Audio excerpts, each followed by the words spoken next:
Hello, beautiful soul. Welcome to the James Xander Trip, where we dive into spirituality, psychedelics, personal growth, mindset, love, and how we can connect deeper with our soul and our heart. Joining me today is Boyda.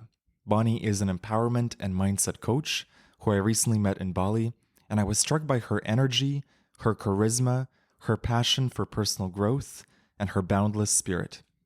In this podcast, we're going to dive into her personal growth journey, the keys to high energy and confidence, her spiritual path, her wild experience with mushrooms, what tools and frameworks help her clients the most, how she navigates the day-to-day challenges of life, her manifestation secrets, and much more. Bonnie, welcome to the James Xander Trip. Hello, James. I'm so excited to be here and to just be a part of the podcast with you all today. How are you doing? So good. So lovely to have you on the pod. One of the reasons I brought you on the pod is your energy. From the moment we met, I just felt this really incredible charisma from you. And I wanted to dive into that and share with the audience, what are your tips or techniques for getting into a high energy state? And was that something always inherent in you or something that you built up in yourself? I think it's definitely something that I built up in myself. I have half siblings from my father's first marriage, but I grew up in a house with kind of like that only child style. So I was always a little bit nervous kind of going up to people. I remember being on vacations and my mom would be like, go talk to them. And I'd be like, no, you go talk to them for me. And once I get comfortable, I'm very confident and I'm very open, but it has taken a little bit to kind of build that up. And for me, I think it has just been continuously putting myself in situations that do make me uncomfortable. Traveling has been a very large part of that. So the first time I took off traveling, I was 17 years old, left to the other side of the world from Canada to Australia. And just by, I think, putting yourself in these types of situations where you don't know anyone, it just helps to build the confidence, because you're like, if I don't talk to this person or if I don't go make the effort, like I'm going to be here by myself, or I'm not going to make friends, or I'm just going to like have to go on this journey alone. And I think that's a very big fear of mine as well. And so I think it's just, putting yourself in those uncomfortable situations. And now it's really just a mindset thing. So I can really just feel in myself, if I want to get into the zone, it's just like 1, 2, let's go, let's bring it, let's like get it in. It also helps, I think I'm an extrovert, so naturally if I'm around people, especially people that I click with, then the energy is going to come naturally. But I always just like to, make everyone feel comfortable, make everyone around me a little bit more joyous as well. So I just try and wake up and bring that energy everywhere I go. I love it. I love it. On the days that you feel down or you're in a bit of a funk, how do you get out of that funk? So good question. I really like to kind of sit in it sometimes as well. For me, emotions are so important. We cannot have the highs without the lows. And I have very high highs and I have had very low lows. And so I think it's just so important to sit with that emotion. What are you feeling? If I'm in a low, sometimes I like to just like ride it out. It can just be a sitting with it. Maybe there's a reason for it. Maybe there's not. Maybe you've just kind of woken up and you're just like, wow, I feel a bit crappy today. And so I'm just going to sit with it. Whatever I need to do, maybe I need to put on a sad song to like cry it out. I'm all about the emotional release. So it's like, I've got my songs that I know will make me cry. I've got my movies that I know will make me cry. And even just having that release can be really cathartic and just make you feel so much better. And you know what? If I need a sad day, I'm all about kind of that reflection. So it's like, do I need this today? Do I need to just take a day where I am not around people, where I am in my room, where I'm just hanging out, where I'm scrolling, where, I'm not doing much and I'm just being? Do I need that for myself? And if I do, then I take it. And the important thing for me is do not stay in this state for a long period of time, right? Because that's where we get stuck. So if I have been kind of in a funk for like 3 days, I'm like, okay, we need to make some move. We need to make some movement. How can we get out of this? And again, movement is a very big thing. As soon as we change our state, we change our movement and everything else, right? Or movement changes our state. So I will always try and do something physical first. So I have a big passion for fitness, health, wellness. So it's like, how can I get moving today? And doing the movement that feels good. So I'm not about, I only do this exercise or I only do this. I love the range. So it's like, okay, if I'm feeling really frustrated or angry or whatever, it's like boxing. Boxing is my thing. I love it. Go hard, go punch on the bag. Yes, that brings me so much joy, so much release. And then it's like, do you know what? I want to do some movement, but I want something a little bit more balanced. Maybe it's reformer Pilates. Oh, just like getting into that like mind body connection, nice and slow, and those kind of, those movements. Yoga as well. Maybe I need to do something a little bit more fun and play with the headstands or, handstands or do some aerial, whatever it is. Maybe it's just a walk. Maybe it's just getting outside. And luckily here in Bali, we are so close to the ocean. The ocean, water, any form of water, just like brightens my day. So if I can just go put myself by water, even if I'm just staring at it, if I'm in it, like I'm going to be so much more joyous. So I think it's really about finding what are the things that bring you joy and doing more of those. Because if you're stuck in those kind of low spaces for, I would say more than like 3 days, it's on you to then kind of take that initiative and be like, right, I need to do something about this and make the change and do the thing that I know is going to make me happy. Maybe you've got a happiness list. I always say that to some clients, like create a list of things that you know bring you joy and just pick one off the list and go and do that. And I guarantee you're going to feel better. I love that. I love what you said about honoring the days when you need that quiet time and you need that solo time, but then also monitoring to make sure you're not in it for more than 3 days and sort of just forcing yourself to go out, do something, get some movement in. Yeah, you need to. Otherwise, you're just gonna get stuck in it, right? And we don't want to get stuck in our feelings. It's important to assess and acknowledge and feel it out. But at the end of the day, it is on us to make the shift that is going to make the difference. And if we stay stuck in our room all day, every day, and go down a rabbit hole of God knows what on YouTube or wherever you end up, TikTok, who knows, like that's just going to add to everything that's kind of probably going on in your head. So it's just like, get out, do something, surround yourself with good people and start to make the shift. And it may not happen after that day, but you will have done a few things that day that bring a bit more joy or happiness into your life. And then it's like the next day, you just do it again and again and again. And I guarantee you, then you're going to be in a different place a week from now. Yes. You remind me of something I read a little while back called No More 0 Days. So every day you work on your business or your project or your mission, even if you're super depressed and in a funk, you do it for 1 minute. You do something every single day. And that consistency, people think of consistency as always the exact same input, output every day. But sometimes it's just having a little bit of input this day, a lot of input the next day, a little bit this day, but just keeping that momentum going. Do you find that true in your life as well? Yes, 100%. It's just like, what is that small thing that you can do daily? And for me, I've got a few like non-negotiables that I will do, but even those non-negotiables, maybe I only do it, like you say, for a little bit of time. Maybe it's just a research that I do that day. And it's so funny because I think there's always a conversation of whether social media is bad or good. Now, I actually love Instagram. I'm not on it a lot, to be fair. I'm on it for my business. But when I go on Instagram and I go to my explore page is probably the most positive thing that you can see in your life. And I always say, like, you can tell so much about people by going to their explore page. So true. And like mine is literally just like, you can do this, like you've got this, all these like happiness quotes and quotes about love and pictures of like happy people and couples, and like it's just all these things that really bring me joy and that I find inspiring. So I'm like, okay, if I just go to the explore page even and get like a new content idea or whatever it is, or even if I'm just scrolling, then I'm like, wow, like that has put me in a better mood just reading that. And I'm like, I have got this. Thank you, Instagram.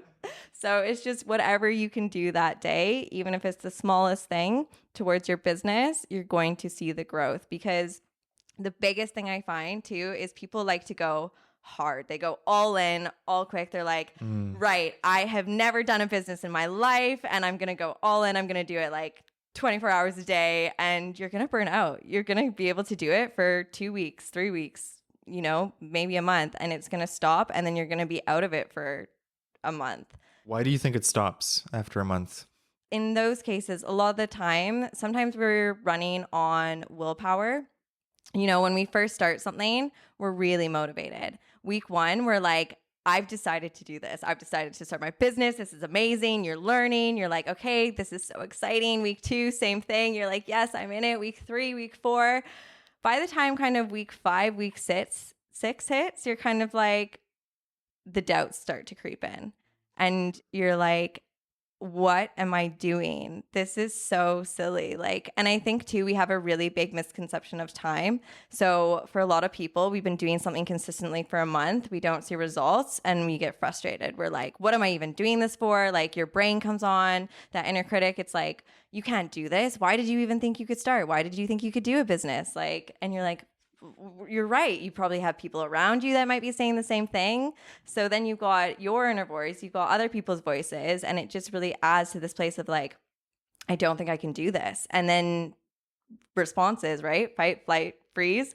A lot of us then tend to freeze. And it's like, okay, well, I'm going to go back to what makes me comfortable. What makes me comfortable before this? What habits was I doing? Was I just sitting on the couch, chilling, watching Netflix? I'm going to go back to that. That is your base point. That is the thing that makes you feel comfortable. So it's like, instead of going and looking at the thing that you need to do to get you the results, you're just going to kind of go back and shrink back and go, okay, I'm just going to be safe for now and just stay here. This is so true, and I feel the resonance of it in my own life too. When the going gets hard, there is this temptation to go back to the previous baseline. But the flip side of that, it's really rewarding to see the baseline slowly go up. So you never drop as bad or as far as you dropped before. Yeah. When people are in those moments where they're facing a challenge in their new project or their business or the new direction they've chosen, and they feel that backslide happening, what do they do in that case to stop it? Remember why they've started. I think remembering your why you've gone into something is really, really important. So it's like, think back to why you started that business or whatever it is that you wanted to do, that goal, and think back, okay, what was it that this goal was going to give me? Right. And with my clients, I always go really, really deep with this. So in coaching, sometimes it can be called the 7 levels of why. So it's like the why beneath the why, beneath the why, beneath the why, beneath the why of why you're doing this. And it's connecting that then to this really internal part of you. Because a lot of the time we say, okay, well, I want a business because I want to make money, or, I want the freedom. And these can be really surface level reasons. So it's like, okay, that's great. But when it gets hard, you may be like, screw it, like the freedom's not that important, or screw it, like this isn't that important. And so it's just remembering when you go deep enough and you're like, okay, no, I want to build this business to make money, to have the freedom, to live this life that I want to live, to never have to work a 9 to 5 ever again, to be able to, live this life of purpose and passion and everything else. And you kind of get deeper and deeper and deeper and deeper until it's a very emotional connection to the thing that you wanted to create for yourself. And then when you have that, then it becomes really easy because you reflect back and you're like, why am I doing this? And, have it written on a piece of paper, have it somewhere where you can see it daily. And it's like, when you go back to that and you're like, okay, this is why I'm doing it, because you're never going to be motivated 100% of the time, right? So we start off really motivated and it kind of ebbs and flows and goes in that roller coaster of I'm motivated, I'm not, I'm motivated, I'm not. So in those times when we're not motivated, it's like, pull out that piece of paper and remind yourself, I am doing this for this life that I want to create. Like, this is the vision. You know what? I do not want to be in an office. I do not want to be stuck in a relationship that is not serving me. I do not want to be stuck in something that is going to make me unhappy for the rest of my life. Like, I want happiness. I want purpose. I want passion. I want this life that I get to wake up to every day with a smile on my face, or at least be grateful for the fact that I get to live this life. And so it's like, how can I create that over this. And then everything is a choice. And then once you have that piece of paper of why you're doing this in front of you, now you've got the option to go, okay, am I going to take the step that's going to bring me 1%, 1 centimeter closer to that result? Or am I going to take the path that's going to just lead me to where I am right now? And we don't want to stay stuck, right? When we think, okay, if I do not take this action, is this going to bring me further away, closer to my goal? Am I going to stay right where I am? Well, I don't like where I am. That's why I did this in the first place. So let's get up, let's do the work, let's take the step, let's do the action that's going to get me just even that smidgen closer to the thing that I want. I love that. It reminds me of what Jim Rohn once said. He said, people don't have a lack of the how, they have a lack of the why. And if they had 100 reasons for why they want to accomplish something, the how and the what kind of take care of themselves. Always. And once we have the why, because even once we get to that kind of deep connection. So when I first started, I worked a lot with health coaching as well. And so a lot of that is like you get people that come to you and they're like, I want to lose 10 pounds. You're like, great. Why do you want to lose 10 pounds? They're like, well, I want to look good in a bikini. You're like, great. Surface level reason. Okay, let's go. So you kind of dig deeper and deeper. And it's like, it becomes this thing of, okay, well, actually, I want to lose 10 pounds to look good in the bikini, but that's because I feel like I don't look good in the bikini because I don't actually feel that my husband thinks that I look good. And we actually haven't had sex for, the past 6 months, and it's making me really self-conscious. And now we're losing this connection and we're losing this love. And now I feel unlovable. So now you're doing it because you feel unlovable in your relationship. So now what we really need to do is build up your sense of self-love. It's not actually about the weight at all. And so once we start working on the self-love, a lot of the time those 10 pounds will fall off by themselves, because naturally when we care about ourselves more, when we build that love for ourselves more, and when we love ourselves, maybe our partner starts to love us more again. Like it's all connected, and all of a sudden we're doing the things that bring us joy, and we're doing the things that maybe get us closer to that initial surface level goal anyways. It just comes as a result. How do you build up someone's self-worth and self-love when you work with clients? So, it takes time, definitely, right? It's never something that's going to happen overnight. And I think especially self-love, self-worth, these are practices, right? So you're never going to wake up one day and be like, yes, I finally have self-love for myself. And I'm finally, it's all happened for me. And yes, like we've made it. I'm never going to have to do anything again because I've finally accomplished this within myself. It's like, no, it's not like that. So there's going to be days where you're like, all right, I feel pretty lovable, I feel good. And I always like to compare it to the music video moment, right? So there's gonna be days where you wake up, you're walking down the street, you are vibing. It's like you are in that movie, you've got the music going, maybe it's in your ear, but it actually feels like it's your song, right? You're walking, you're making eye contact with people. You're like, hey, how's it going? The world feels like it's for you, right? And then there's gonna be the days where you are like, nobody look at me, shrinking yourself, eyes down on the sidewalk. You are just like, I hope that no one sees me. I don't want to speak to anyone.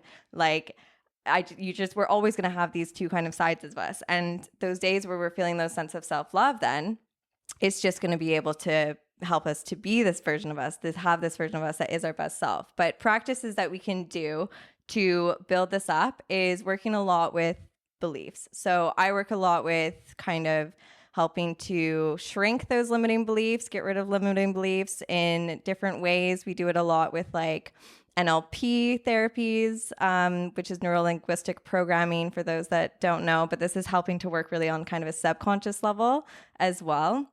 And then just different exercises. Like one of my favorite ones that I feel simple but not easy is working just with mirror techniques. So when you look at yourself in the mirror and you say, I love you, or you say, you're important to me, or whatever it is. But even the I love you is so important. And you don't look at it and you say, I always get people to do this, and they're laughing, or they're like, oh yeah, I love you, ha ha ha, and it's just uncomfortable. And it's like, no, you need to sit there and say it to yourself until you feel it.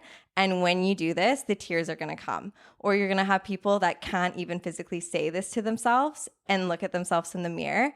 And so they get so blocked and they're like, well, I like you. And you're like, no, that's not it. And they physically cannot say that love. So it's just helping to build that up within people to see, you are a good person, you are worthy, you have so much going on. And it's just kind of these little layers that you're going to do and practices that you're going to do. And then your clients will, go and take those off. But there's always going to be moments of low self-worth and moments of lower self-love. And even in myself, I can see this, right? Like, there are days where I'm like, okay, yeah, you got this. You're awesome. You're a great person. And then there's days where, I'll make a mistake or I'll do something or I just feel crappy. And I'm like, oh my God, you suck. Or like, what are you doing? Like, why are you even doing this? Why are you helping people when like you're not even like doing well yourself right now? So there's always going to be these moments of self-criticism, but it's just, again, tackling that and going, okay, no, we've got all of these different voices in our head, right? So I think the most important thing is probably just becoming aware of those voices and figuring out which voice you're going to feed. Are you going to feed the one that doesn't believe in you, that thinks you're a piece of shit? Or are you going to feed the one that's like, no, you're a pretty cool person. You're amazing. And so it's just separating that. And then you can have the conversation. I'm all about conversations in my head, honestly. I'm always talking to myself in my head. But it's just like, okay, thank you so much for your opinion, because that voice, right, that part of us is always just trying to keep us safe.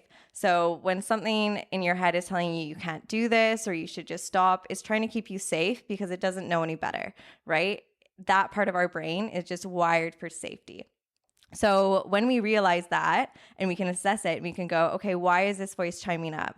Okay, it doesn't want me to start the business because it doesn't think that it's safe, because it wants me to stay in this job because that's what everyone has told me that is the safe move to do. And that's the thing that I know. And that's the thing that I've seen in my family or that my friends are doing. And they've got this kind of deemed security. So I'm going to do that. And then you're like, actually, do you know what? That's not true, because I'm looking at these people over here that didn't live that life, that did something differently, and they're safe and they're having a great time. So it's just all about kind of creating these different levels of conversation in your head and acknowledging, okay, let's go with this one. Let's lead this one. And yeah, I think that's something that can really help people. You just brought up something really interesting, the idea of expanders, finding those people that you can relate to, but they're one level ahead of you or two levels ahead of you, and they're the expanded version of you, rather than looking at the people that maybe make you feel like, oh, I'm limited in some way, or I can't do this, or I'll never get this. Yeah. And I think one of the biggest pieces of advice that I can give is never listen to someone who hasn't done it before you or is not doing it. Like, if you are wanting to start a business and everyone around you is in 9-to-5 jobs and they're like, you shouldn't do that, that's not the safe thing. Like, do not listen to those people, because of course they don't believe that you can do it because they haven't done it. Speak to the people that are doing it. Speak to the people that, exactly like what you said, are a little bit above you or even more. Like, speak to those people, see what they're doing. And they're going to be the ones that are like, yeah, of course, like, this is possible. Look at this, like, look at what I'm doing. And so it's so important to have those mentors in our life and to listen to those ones, not the ones that, have literally nothing of value that they're going to be able to add. Not from their fault either. Like, a lot of these people, they have our best interests at heart. They care about us. They want to keep us safe as well, but they just don't know any better. Yeah, it's just their programming. Yeah, exactly. Who have been the expanders for you in your journey? Ooh, good one. So I feel like initially the biggest thing that expanded me again was just traveling, because I left, Calgary, which is in Canada, and a lot of that energy is very much like office, oil and gas, and I was just like, this is not it, and I worked my first office job. And I was just like, how are people doing this every single day? And I think for me too, like, when you first start your first job, you're like, this is so exciting.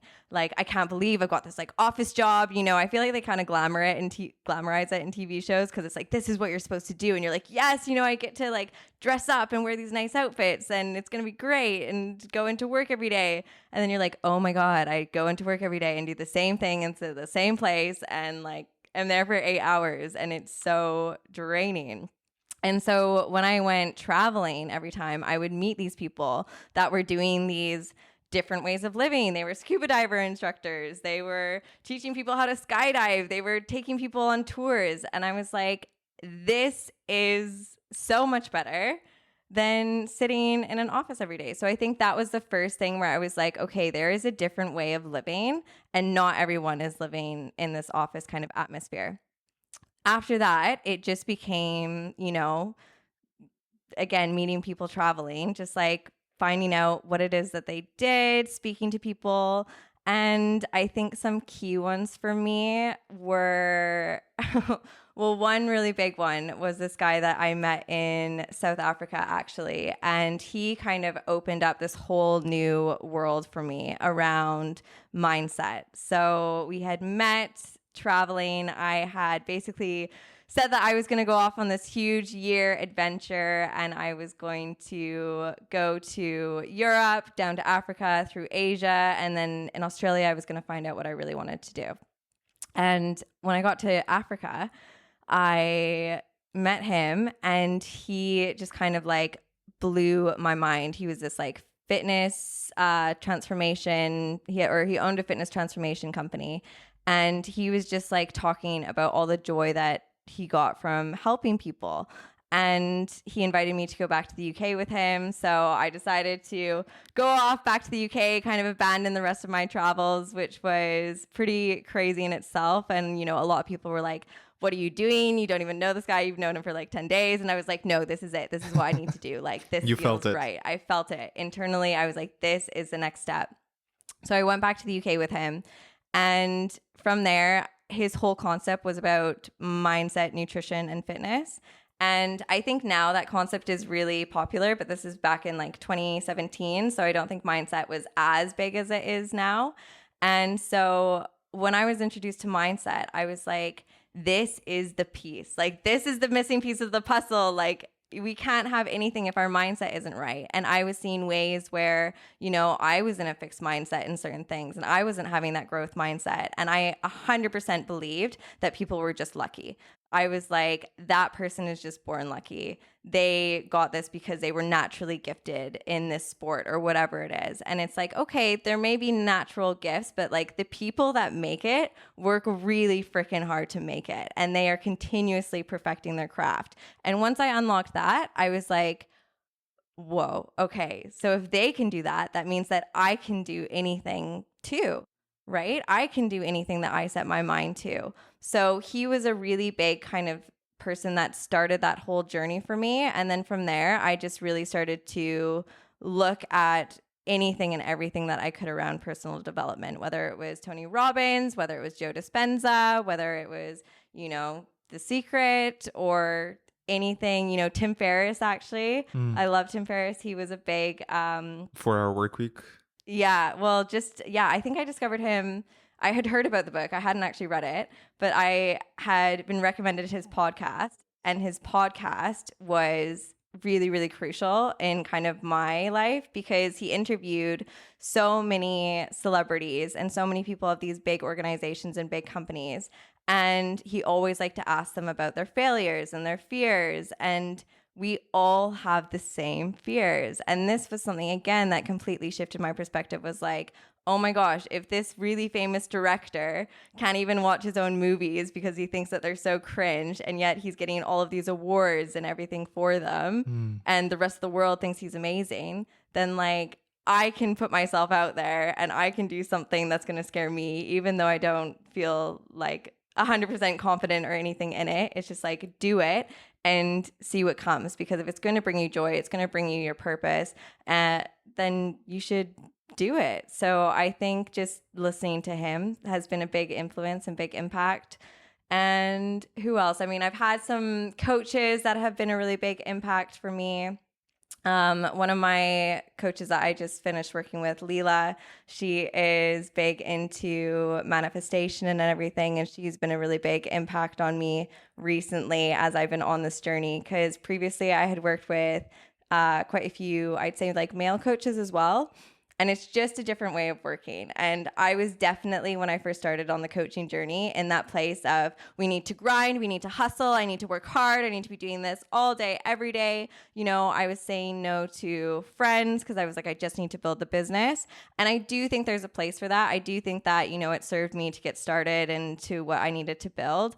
But now, like, I'm not about that hustle culture. I'm not about, you know, abandoning everything for the sake of my business. I'm like, why am I doing this in the first place? It's to bring me freedom. Freedom for me is probably my biggest thing in the world. So having freedom is so important. So I need to have a business that allows me to have the freedom to actually live. And That's so your big why. my big why, yeah. And so when I worked with Leela, she was like, no, like let's scrape all of this programming off that like you need to only work hard all the time to make money. You can be a little bit more flow and you can be more in your feminine energy and still make money and still like magnetize things to you. And so that was a huge shift for me. And once I actually started to do that, then one, I was happier. I had more, you know, energy and flow and focus and everything else. But honestly, everything else just kind of happened easy and naturally as well. Like the people that were meant to be in my life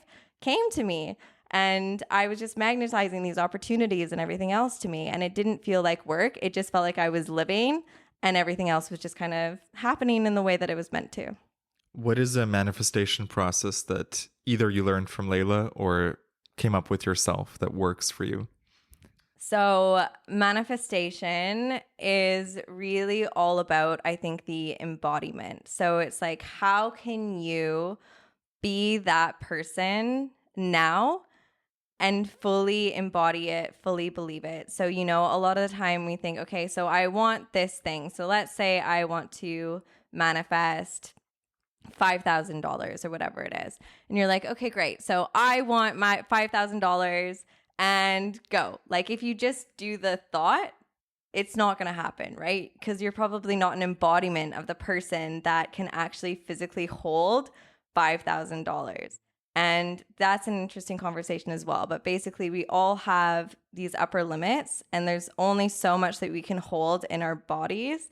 So there's only going to be so much joy that we can hold in our bodies. There's only going to be so much money that we can physically hold before we spend it or before we hit a crash. And once we hit that upper limit, this is actually when we are going to self-sabotage. So if things are going really well, right? A lot of the time we are like, oh my gosh, I've had like 3 weeks and everything's going so well and I've got so much like positive emotion in my body. If your body isn't set to physically hold that, you will self-sabotage and you will take a dip. And so that is one thing. I forgot. So how do we stop that process? Because I've felt that in myself as well. I'll have an amazing week and there's a bit of a crash that happens. And I think it's the self-sabotage coming into play. So I'm aware of it. I don't yet know how to fix it. Yeah. So it's all, I mean, first things first, all about becoming aware, right? But then it's just, again, that feeling. So it's just practicing. How can I hold a little bit more? How can I hold a little bit more? And when you do have those moments of self-sabotage, it's like, it needs to start to come into your awareness as well. So that, again, if you notice something's going to come in, it's like, okay, how can I make this split decision of, am I going to go this way or am I going to go this way?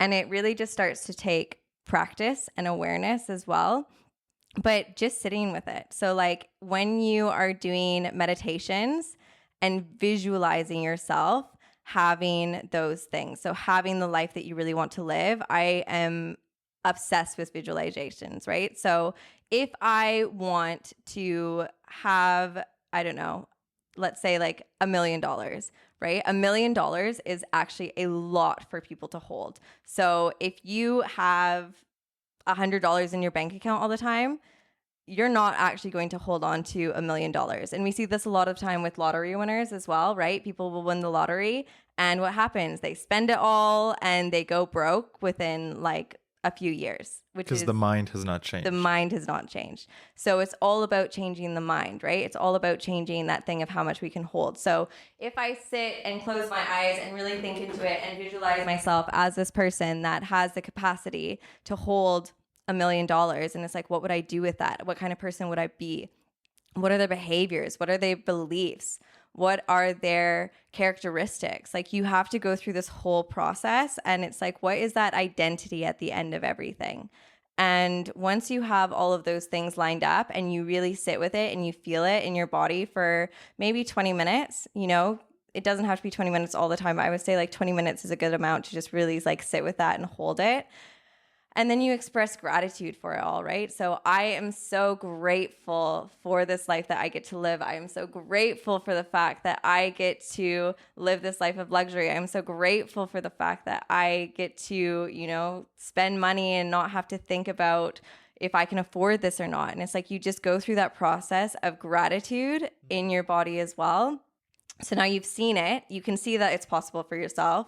You felt it in your body, you feel it, right? And then you are grateful for it as well. We always have to give thanks to the universe, I like to say, because what happens if you keep getting these gifts and you don't say thank you, right? The universe is going to stop giving. It's going to be like, you don't notice, you don't care, right? Would you keep giving a gift to someone that was just like ignoring it all the time?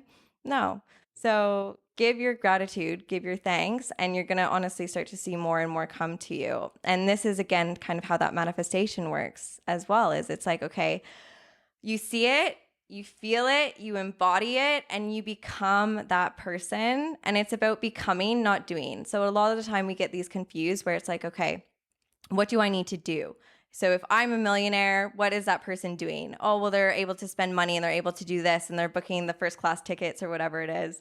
And it's like, if you go out there and buy a first class ticket, what is that going to give you? It's probably going to give you stress, anxiety, because you're going to buy the ticket and you're going to be like, oh my God, I didn't get the money. Like, now I'm stressed and broke, and now you're in the hole. Now you're operating from a frequency that is really, really low vibrational as well. So you're not going to be attracting those things to you because now you're in stress, right? You're in anxiety and overwhelm. And so it's just about, okay, so how can I be the person that embodies this energy? What is the energy that that person is embodying to be able to be a millionaire? What are they doing? Are they going out? Like, are they in public? Are they staying at home? Like, just do the little things that help you embody this energy of that version of you. Maybe it's just the fact that they have this like air of confidence about them. That person that is a millionaire, they are like this calm confidence. So it's like, how can you go out there and how can you put yourself in these situations? Or how can you buy a coffee for the person behind you and be like, it's not a big deal. Like, just like do these little things that help you to embody that person. And that's where you're going to see those things of manifestation just really start to come to you. I love that. You brought up so many great points. One is the gratitude piece, that you cannot keep manifesting without that feeling of appreciation, because that's what you would naturally feel if you were already at that point. And then also you mentioned the gift giving, because someone who's abundant naturally would give more. It's not just about receiving. Yeah. Yeah. And that's a law of the universe. We give and we receive, right? So what we give comes back to us. And this can be a really important belief to hold, and a belief that I hold as well, right? So if I am spending money, I believe that the more I spend, the more comes back to me. So I know that if I spend money, I'm always going to get this back. Can you talk about a time in your life where you visualized a new version of yourself and embodied it and became it? How that journey played out? I mean, yeah, I feel like my whole life is an embodiment of it. But yeah, I mean, I definitely think I have changed a lot since, you know, high school or anything like this. Like, I definitely feel like everything has just been this journey of change. But I think when I really started practicing the embodiment piece, I mean, I just feel like everything just becomes really free and open and flowing and easy. Like, this is a thing. And this is a big mission, I guess, or something that I want to try and spread to the world, is like, life doesn't have to be hard. Because I think there's this narrative that's like, life is so hard and we have to work for everything that we like. It has to just be so hard and we need to work hard and you're not going to get anything if you don't work hard. And I'm like, no, like, life doesn't have to be hard. Life can be easy. So I'm just going to visualize this life I want to live. Bali was on there. Coming to Bali was on there. So how I actually came to Bali this time was quite funny. So the first time I came to Bali, I was in 2019, and I came to Bali, and as you do, you come for like a month and you're like, I need to be here longer. So I extended, and I was like, I knew I always wanted to come back to Bali. So I did some more traveling. I lived in London for a few years, and I was like, okay, I really need to get back to Bali. My original plan, I was like, I'll just go for Bali for like a month, 2 months. And I kind of let the thought go away. Now, I also do some work for an organization called the Coaching Masters. And they reached out to me, and they were basically like, hey, how would you feel about moving to Bali? And I was like, I'd feel pretty good about it. But you've got to play the tango a little bit as well. So like, how would you feel about moving to Bali? I'm like, I could be interested. Like, what's involved here? They're like, well, we'd really like you to go and do some work for these live workshops that we're running there. We want to do this live training. And so we'd love to send you either permanently, or we could maybe fly you in and out every few months. And I was like, okay, yeah, let's work with this, right? So we did all the negotiations. And of course, the whole time I'm like, holy crap, like I'm actually getting paid to go to Bali, which is exactly where I wanted to go. And it all just like lined up, right? It was just all happened so easily. And I think a big part of that is just, again, you like sit with it, you set the intention. I could visualize myself in Bali as well. So I knew that I was going to get to Bali. It just happened that it came to me in a way that was super unexpected, which is, the whole openness of the experience. And just, again, though, being that person that is ready to receive it, ready to hold it. What I love about it is you had no idea of planning that. It just came to you out of the blue. You had the intention for Bali, but the way it came about was a complete surprise. Yeah. And I feel like that's how manifestation works so often, is you just cannot predict how these things will come about. No, you have to release the how, right? Yes. It's all about having the kind of intention, the goal, and then being non-attached to it as well, right? So it's like I had the intention, I kind of did like a visualization for myself in Bali, and I could see that out, and then I just released it. And I honestly, like, I knew I was going to get to Bali. And this is the thing, it's like an inner knowing. Oh, yeah. So I knew I was going to get to Bali. But I think in the back of my mind, I was like, I'm going to get to Bali because I'm going to have to pay the ticket myself, and I'm going to, I'm going to go and do the thing. When actually they were like, yeah, we're going to pay for you to go to Bali and do this training for us. And I was like, oh my gosh, this is amazing. Right. And again, thank you, gratitude, acknowledgement, really being in that place of receiving. I see manifestation a lot just with my business as well, though, just kind of setting this intention of, okay, who is that person that I want to be, right? Who is that embodiment of that person? And again, things just really start to flow to me. Opportunities start to flow to me when I'm operating in that energy. And I really want to make it clear too, like, I am not in that energy 100% of the time. And that is also okay. Like, we are not going to be an embodiment of this person 100% of the time, all the time. But it's just, as long as you're that majority as well, and you have that belief, because I'm like, okay, one of my next manifestations is I am going to speak on stage. So this is one that I'm doing, and obviously you just came to one of my workshops, so that was like a little live thing. So that was a good little tick off the old list. But now it's like, okay, I'm going to speak on a stage. So who is that person that is speaking on stage, and really getting that clear idea of her, right? And embodying her. And it's like, what is that person doing? Well, she's putting herself out there. She's doing podcasts. She's like getting out there in networking groups. She's meeting people. She is doing those things. And now look at this, we've built this beautiful connection. I've met so many other people that are in public speaking who are, getting in contact and things like this. And all of a sudden things are flowing. But I have the belief as well. And it's just about, not sitting home and thinking that, okay, everything's just going to come to me. It's not about that. You need to be still taking those physical action steps as well, and kind of creating those behaviors that are in line with the new version of you. 100%. Having the clear vision, and then doing everything you can on your side to meet the universe halfway. Yes. And then the universe will meet you. Exactly. It's a relationship, right? We're never going to want to give everything to someone that's giving us 0%. Yes. Never. Let's talk about relationships. Yes. What have you learned about love and relationships? Oh my gosh. So much. I am a person that loves love. I am such a romantic.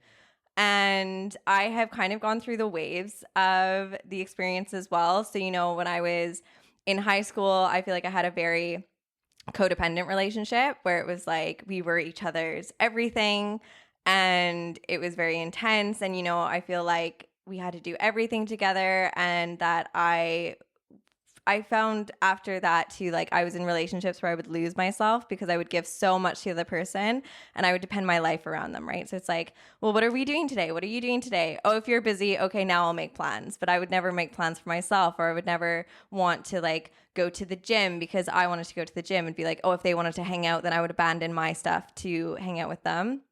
And so I think it's really important to always be your own person still. Like, do the things that bring you joy and don't just, abandon everything and who you are for another person because what if that relationship doesn't work, right? And so far, I have been in relationships that haven't worked. I'm single right now. So it's like when you get out of those relationships, it's like you have to find yourself again. You have to discover yourself again. And there are so many times where I've gotten out of those relationships and, I've gone and kind of discovered the things that I like again and have brought me joy and I feel so much better for it. And people around me are like, "Oh my gosh, you're a different person." Like, or you're back to your old self again. Like you're emanating this light again.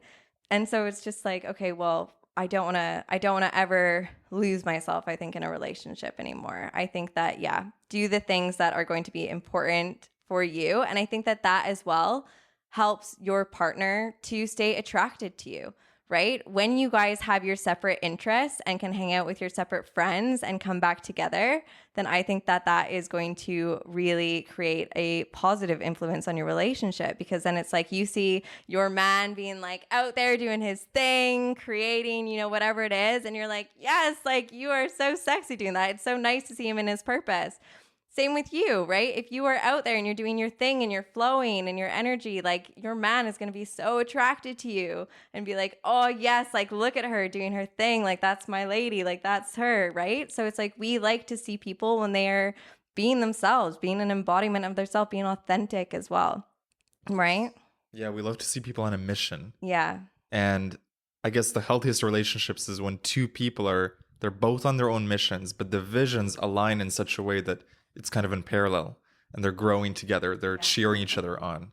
But you have to be like, if someone is not adding to your life, like, why are you with them? And this is my thing. So I am personal growth, like we said, is a really big part of my journey. Personal growth is really important to me.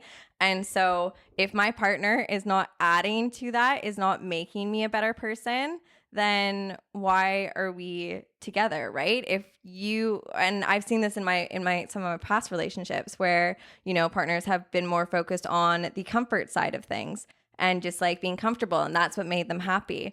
And I was like, no, like this is my worst nightmare. Like, let's get out of the house. Like, let's do things. Let's go on adventures. Let's, figure out things that we can create. And it was just like, no. And like I said, because I was that person that would just kind of be like, okay, well, like, yeah, if you want to stay in and watch Netflix, like, let's stay in and watch Netflix, which is so not like me. Like, I'm like, now that whenever I'm single, I'm like, I can't even remember the last time I turned on Netflix or, I canceled my subscription. Yeah, like well, yeah, that's the thing. I don't even have one. It's just more if people have it around me and things like that. But yeah, it's just what we're talking about is values. Yeah. Having really aligned values. You are someone who's a go-getter, who's a winner, who wants to go out and do stuff. Yes. And you talk about embodiment. If you're with someone who wants the comfort zone, they like to nest, they like to sort of be at home all the time.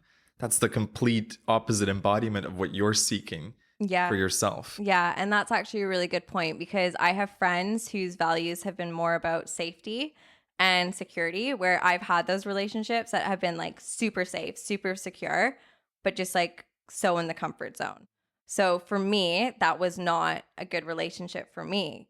Now, for them, that could have been their dream relationship. And I see some of my friends in these relationships that are like built like purely around safety and comfort, and they are so happy. So it's like exactly that, finding the thing that works for you, finding your values. But I do think that, you know, you should be adding to your partner's like happiness in some way, or adding to just, you know, making them a better person.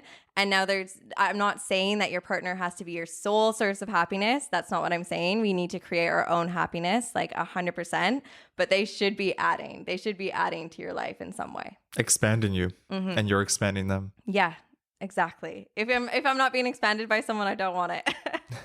Are you enjoying your singleness, or are you manifesting a partner at this moment? So funny that you asked this. I mean, in the past, I feel like I had a lot of relationships that have been like quite back to back. I am very much a relationship person. So I love being in a relationship, but I also really enjoy actually being alone and having my alone time. And my past few relationships, there's been quite, you know, a lot of time in between partners, which has been really nice, and discovering way more about who I am and what I like. And now I really appreciate this as well, because I'm like, I love my life. Like, I love my life. I love that I wake up and I can do whatever I want, and I don't have responsibilities to anyone else, or like to have to really consider what anyone else. And I can just be like, I'm going to go to the beach today. Great. I'm going to do this. I'm going to eat here. I'm going to do that. Like, it is so freeing. Now, at the same time, I am always open, I think, to love. And this time around, so my partner and I broke up in September, and I was like, it was funny actually. I had this moment where he was out. We knew that we were breaking up. I was like feeling quite down, and I was in the bath, had a glass of wine, had Sex in the City on, you know, just like as you do. And I was just like, I really want my like Carrie Bradshaw moment, because I had never really dated. A lot of the guys that I went on dates with, because I'm so quick with like energy, is I either know I like you or I know I don't like you. So if I know I like you, there's probably like a 95% chance we're going to end up in a relationship.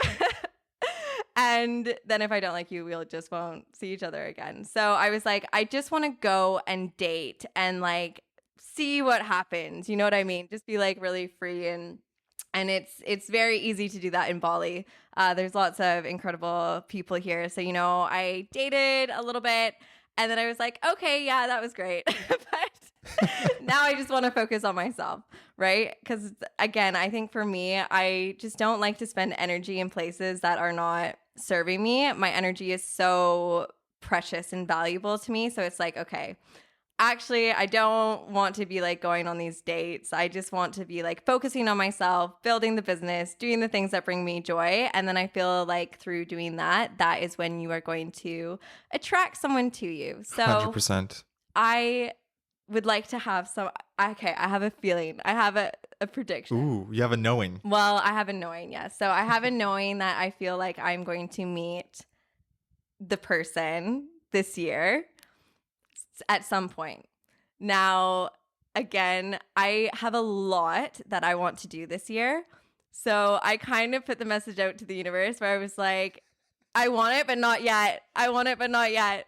So basically, I leave for Australia on Tuesday, you know, then I'm back to Bali, then I'm in Vietnam, then I'm in Bali, then I am going to Europe for a few months, then I'm going to London, maybe back to Canada. From there, it's open, right? This is the soft plan. So I always say, have a soft plan. And then if things need to shift, plans need to change, then it's fine. So this is kind of the basis. But I am going to Europe with one of my best friends from Bali. And I just have this vision of this really fun girls Europe trip. Do you know what I mean? And like live it up one last time, because I really want the next person to be the person that I'm going to spend hopefully the rest of my life with, right? I'm 31 now, so I would like that person. And I want to just be able to live my life a little bit longer, single, free flowing, focusing on the girls and everything like that, just focusing on my friends and enjoying that. But I do automatically always gravitate to wanting to be, I think, in a relationship. I love this. I feel like there's a market for a book or a course around delayed manifestation. I want Yeah. this, but not I yet. want this, but not yet. And not yet. And yeah, it's so funny because even the universe is liking to test me and play with me a little bit with this one, which is always fun. But yeah, I do think I am manifesting that person. I'm manifesting someone that can have a life of freedom like me, because to this point, that is something that's been missing in my relationships. So most of my relationships have ended because I have gotten on a plane to another country. And so I really need someone who can Get on the plane with you. get on the plane with me, you know? Or yeah, just like I want to do the adventures with someone. So yeah, having someone that can live this life of freedom that I live as well is really important. I love that. So maybe visualizing freedom, travel as those core values that are going to be shared between you and your partner. Yeah, exactly. Exactly. It's all on the manifestation list. You know what I mean? Do you keep a list? Oh, yeah. I've got a manifestation journal. Uh-huh. So I'll write down all my manifestations in there. There is one for a man, but it's not specific, right? It's not like, or I mean, specific. It's not like he has to be this tall and he has to look like this. No. It's not about those things. It's exactly like what you said. It's like he needs to value freedom and he needs to be able to be in his masculine, but also be able to be soft. So like for me, I hate when girls are like, oh no, like guys can't cry. I'm like, yes, they can. Like, be emotional. I have never dated someone who hasn't cried, and it's never given me the ick. I've never been like, oh my God, what is happening? I'm like, this person feels safe enough to release like this emotion in front of me. How beautiful is that? So it's like, you know, strong, but able to show emotion, able to show vulnerability. I think those qualities are really important. Talking about masculine and feminine, what do you think men need to know about women that they're maybe missing? And what do women need to know about men? Oof. I think that, I mean, this is an interesting topic, but I think that at the moment, in my personal opinion, is I think that there has been like a big battle around like masculine and feminine energies. And so I think that there's been a lot of females that have really wanted to kind of, or have been forced to step into this masculine energy of like, we need to do it all. We need to be everything. We need to do everything that a man can do. And I don't understand why this narrative came into place, because we are different. At the end of the day, men are different than women. Women are different than men. There is no way that a woman can do everything a man can do. It's just not the case. And the same with men. There is no way that a man can do everything that a woman can do, right? So we are different, and that is beautiful. That is a beautiful thing. Now, we are all going to have masculine energy inside of us. We're all going to have feminine energy inside of us. But I do think that when that man is able to be a little bit more in his masculine and able to be more structured and kind of hold that place so that the feminine can be a little bit more flowy, that is where I see really successful relationships. Where I see relationships that are off balance is when we have, you know, two people really fighting in their masculine, or we've got the man that's really kind of in this feminine energy and the woman is having to really step up into the masculine. And what can happen there a lot of the time is then we have this role of not really partner, but we have the role of like mother, son.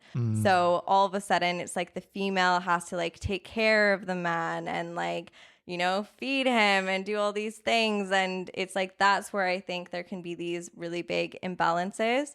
So how can we support each other though? Because like I said, this isn't about being in your masculine or in your feminine 100% of the time. There are going to be times where the man needs to be held, and that is beautiful. That is safe. Like, I think that where we get this idea of toxic masculinity is where men think that they have to be strong providers 100% of the time, all the time. And that is so much pressure to put on your shoulders. That is so much to be like, I have to be the strong guy and I can never show emotion and I have to provide and provide and provide. And then what happens is people lose their jobs and they commit suicide because all of a sudden they lose that sense of being a provider and they feel worthless and they feel like they have failed. And so it's not about that at all, right? We need to allow people to, yes, he can be the provider and he can be this sense of strength, but like when he needs to release or be held as well, like you need to be able to hold your man in that way. Well, it's about not holding your entire self-worth in the status or the career aspect of your life, which I think is what men fall into a lot. Yeah. And having an inherent sense of worth, and then being the provider, the caretaker, the structure holder. Yeah. Yeah. I wanted to ask you about, you mentioned turning 31. Mhm. And when people cross that 30-year mark, it can be a bit destabilizing because there's so much pressure for people to achieve certain milestones by the time they're 30. Or they feel like, oh my God, my 20s are gone. I've missed out on my youth. I have this regret or this regret. How have you navigated aging? And what's your relationship like with your 20s versus your 30s decade? Okay, so I love this topic, and this is actually something that I coach people on. This is something that I really help people through because exactly what you said, people turn 30 and it turns into this really like negative thing. People are so scared to turn 30. They're like, my life is over, everything is ending. You know, what am I going to do? And I'm like, no, it's not like that at all. Like your 20s are fun. And I had a lot of fun in my 20s. You know, I really lived it up. I did the partying thing. But your 30s now get to be this opportunity to really know yourself and figure out the things that you actually want to do. So first off, if you do not have a husband or you don't have the kids or you don't have the house or you don't have your dream job by the time you're 30, like guess what? You have so much more time to create those things if that's what you want. And the thing is too, we don't need to fit in those narratives at all. Like you may never buy a house and that's okay. You may never want to get married and that's okay. You may never want to have children and that's okay. And so it's just about, okay, so how can we turn 30s into this time to be celebrated? Because 30 years from now, right? So if we're 30, then another 30 years, we're 60. I know a ton of 60-year-olds that are living their best life. They are still super active and happy and healthy and just like traveling and doing all of these cool things. So it's like life doesn't stop when you turn 30. Life is only, I think, just beginning. And now you probably have some money behind you so you can, you know, live a little bit better. You can do more things. You can surround yourself with people that are more in line with who you are. Because I don't know about you, I love people that I went to high school with, but we couldn't be more different, right? We could not be more different. We've really grown in separate directions. So I can surround myself with people that are really fulfilling on a soul level and who really light me up. And now I know the things that I like, the things that I don't like. I probably have more confidence in myself. I feel like I can do the things that I really want to do. I can set boundaries. I can say no. Like how freeing is it to be able to just say no to things that do not serve us? And so it just becomes this way more beautiful opportunity. And I even think like traveling in my 20s to traveling in my 30s, so different. Like it was a beautiful time in my 20s. It was lots of fun, you know, the hostel experience. Hostels. Yes. Oh my gosh, I love the hostel experience. And you should definitely experience it if you haven't. But probably not in your 30s. But not in your 30s, right? This is not kind of the path. And I remember like hostels and being super broke and literally that day being like, okay, I have this much money. I'm going to buy this one sandwich. I'm going to eat half for breakfast and half for dinner. And then like, that's it for the day, right? And then spend some money on alcohol as you do. But yeah, that is obviously so different to now. I'm like, don't have to stress about, okay, which is the cheapest thing on the menu to order. It's like, great. Oh my gosh, this looks so good. Let's order this. Let's experience this. I want to go to Italy and like, you know, just indulge and have all of these beautiful things because now I've got the money where I can actually do that. And, you know, really, I think create the life that you want to live in your 30s. Because I think in your 20s, you're still really young. You may not know what you want. You know, you may not even know what you want until you're 40 or 50. I speak to lots of people, or I've coached lots of people who are older, who are in their 60s and they're like just finding out the thing that they actually want to do. So we have just, I think, a lot of time and to celebrate getting older because it just helps us become more and more of who we are and more self-actualized if we let it as well, right? Because we can be stronger, we can be more fit, we can be all of these things versus, 20 and 30. It's just like, how can I really become the person that I really want to become and this best version of myself? I also find that the mind changes. So my level of discipline kind of automatically went up as I got more mature. And I'm sure some of that was through personal growth, but it felt like there was this upgrade that happened at a certain point where I can control my thoughts, I can control my reactions, I can control my day way more structured than I did in my early 20s. And I'm curious if you felt a similar shift going into your 30s. Oh, for sure. For sure. But again, I think it just comes with the fact where we actually know the things that are going to be more important. So, especially even for our joy, for our happiness. Now, I did some work in positive psychology. So, there is a Dr. Martin Seligman, and he believes that there are 3 levels of happiness. So, you've got your first level, which is all about pleasure, right? So, we are happy based on the things that we are going to do to bring us joy, basically. So this is potentially traveling. Traveling is really pleasure filled a lot of the time. It's lots of fun, but at the end of the day, you're probably not going to have much purpose or anything from it. It's just going to be something that's really fun. And when we do something that's fun just continuously, a lot of the time, that's actually where we lose that sense of meaning. We become bored. So how can we add a level on that? And that's how we add meaning. So what are the things that are going to bring us meaning? And this is where I think this comes into our 30s is now we're like, okay, I've had a lot of fun. What do I actually care about? What do I actually want to achieve in this lifetime? And so that really helps us, I think, get more focused and motivated to do the thing, build the thing. And then the third level of that is of service. So helping others. So now that we have found this thing that gives us meaning, how can we share it? How can we spread that and pass that on and pay it forward to more people? And that's where you're going to get an even higher sense of fulfillment. I love that. I love that. I'm curious to circle back to money. And I'm curious, what has your relationship been like with money? And how have you upgraded it over the years? Yes. I feel like my relationship with money has been a little bit of an anxious attachment style. So I'm like, okay, like I don't want to spend this because I need to save it, and I don't want to spend it because if I spend it, then I'm not going to have any more money. And money doesn't grow on trees, so we need to keep it safe.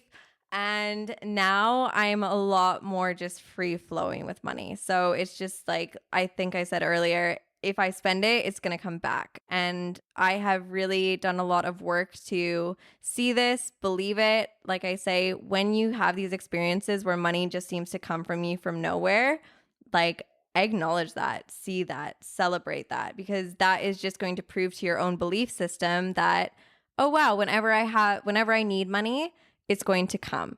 It's going to be there. And then just working with the capacity, that you can hold within yourself. So am I the person that can have 10K months? Like, what happens when I have a 10K month? Am I going to spend it all? Am I going to save it all and not spend anything? Or am I going to use it in a way that's going to be really supportive for the person that I want to become? So am I going to reinvest it in the business? Am I going to do, some investments with it? How can I really use this money in a positive way and see it as a thing that is just complete energy? Because that's all it is energy. So money is not good or bad, right? Money is not good or evil. Money is whatever we attach it to. And so I believe that money is good. I believe that money just is going to help me to help more people. And I love that when I have more money, I can treat people. Like, how good does it feel when you go to a restaurant and you're just like, oh, don't worry, like I've got this one's on me, and things like this. And it's like my abundant version of me can do that for others, can help that, can make others feel loved and and cared for as well. So it's like, how can I put myself in these situations where, again, you're being an embodiment of that version of you now. So maybe you can't take the whole, restaurant out for a dinner, but maybe you can buy the person behind you that coffee, whatever you can do Leading with it. into it. Yeah. Yeah. You remind me of something Dr. Joseph Murphy said. I think it was in The Power of the Subconscious Mind. He said, because God is everything, money is part of God. Therefore, money is good. And he said it, I'm kind of paraphrasing. There was a whole affirmation that he did, which is incredible. But when I read that, I was like, wow, that's true. It is part of God. So therefore, it can be used as a tool for good. And that really shifted my thinking around money. Yeah. And again, it's all about that one consciousness, right? One consciousness, exactly. One consciousness. So again, if money is God, then we are God, then you are God, then we are one. Yes. We are all the sense of one consciousness. And when you start to see this, everything really just starts to flow, and everything is just energy and frequency and give and take. And you're going to start to see this. So whenever you do spend, it is going to come back to you. And it's just about that belief that money is everywhere. Like, there is so much money in the world. There is so much money in the world. And money is just created as well. It's just a creation that we've just like decided to kind of put into this world, right? So as soon as you believe this, and as soon as you realize that there's an abundance of money, then why can't you have it? Why can't I have it? Why can't it be something that is just created that I get into my life more and more? Yes. I want to ask you about your spiritual journey. What has your relationship been like with the divine, with God, with consciousness? And how has that looked like for you? Yeah. So I grew up religious. So my mom is a very strong Christian, and religion just never really hit for me. And I remember being very young and being forced to come to church every week. And I absolutely just hated it. I hated church. I hated Sunday school. And I just didn't understand, why there was so much like contradictory information in the Bible, and why there was so much contradictory information just like with church. And I was like, if I believe in God, why do I need to like celebrate him on Sundays, and why does it need to be in the structure? And like, if I have a good relationship with God, why can't I just have a good relationship with him everywhere? And daily. And daily. Yeah. And so I grew up doing prayers, which is something that I think is actually really beneficial. That has been a big part of my life. So every night before bed, my mom and I would say like a goodnight prayer together. And that's actually something that I have maintained to this day. But I love that because I think that was a big start of my giving thanks, right? So thank you for this. I'm grateful for this. And like asking for the things that I want to bring into my life as well. And so through kind of growing up, I just never felt that bond of church, which my mom, it's funny. She was like, you're going to like church when you're older. I still don't like church. It never happened. But what happened was I always believed in something. I just didn't really know what it was. So when I started to dive more into spirituality, because I do think the world is a very magical, wonderful place. And I think that, the fact that we can prove certain things with science, like everything in the world to me is just magic. We have some weird creatures on this planet. We have things that don't make sense, but we're like, we've scientifically explained it like this, so like it's gonna be this way. And it's like, no, everything is just magic, and then we just use this definition of science. So I believe that there's so much more out there than meets the eye, because otherwise it doesn't make sense. Why have we been put here on this planet to just like go into the ground and die? Like, nothing to me about that made sense. So I was like, there's something, I just don't know what it is. So I think I always believed in a God or a universe, or however you want to put it.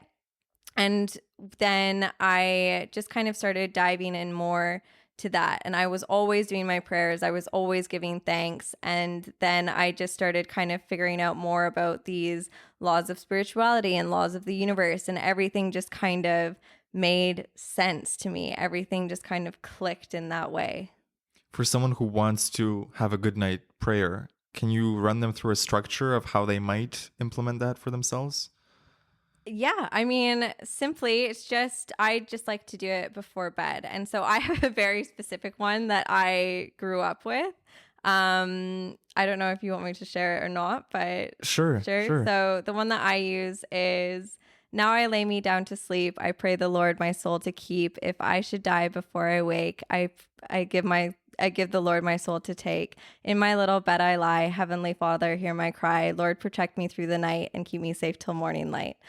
And then I'll just basically give my thanks and give my, thank you so much for this day that I've had. Thank you so much for this experience. Thank you so much for this manifestation. I'm really grateful for this experience. And then I'll go into if I am wanting anything, or like, can you help me with this? Or can you provide clarity with this? I'm feeling this, or I'm struggling with this. And then I'll just close it off, thank you so much. And then I'll just leave it. But I think for anyone else, it's just as simple as however you want to phrase it. You can speak to God, hi, God, thank you so much for this day that I've had. If you don't want to use God, you can use universe, hi, universe, thank you so much for this day that I've had. And I always like to start with gratitudes and then kind of go into maybe if you want any wants. But there are some days where I don't do wants, right? Some days it's just purely that gratitude and just that thankfulness and everything else. And it's a most days thing. There are days where the prayers don't happen, right? It is something that, and that's okay. But it's just, I think the majority of the time, just having that remembrance. And even in those moments, where can I give gratitude and thanks?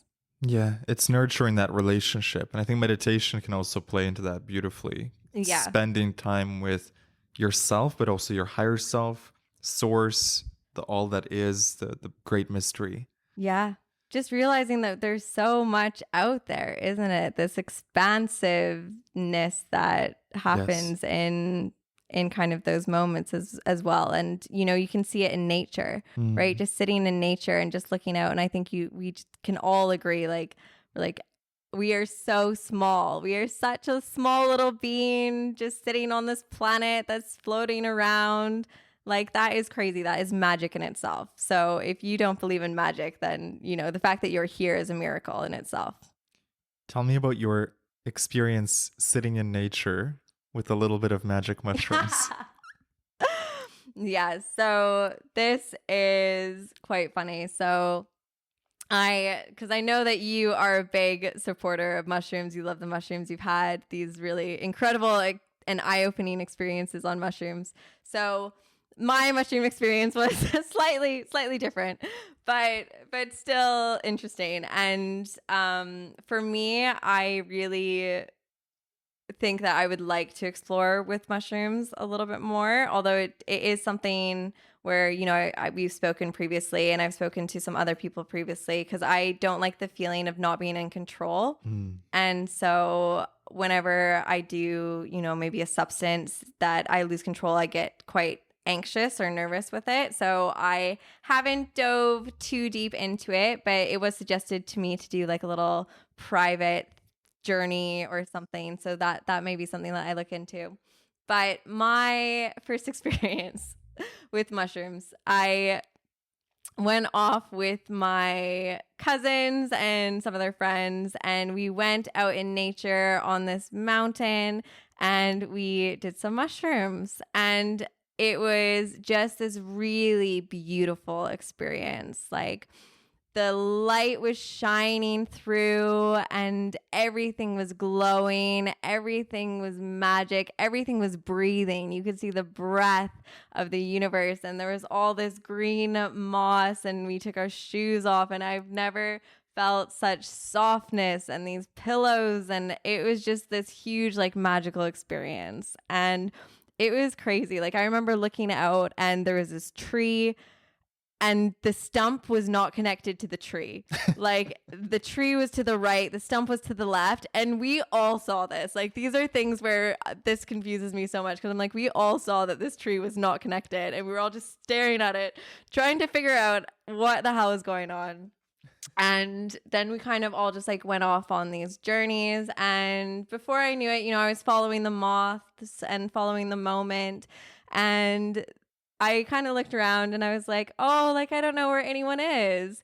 I was oh, it's okay. I'm just on such this high, and the light, honestly, just shining on everything was just, it felt so alive. And I was I need to share this moment with someone. The sun started to set, and there was all these colors, and it was beautiful.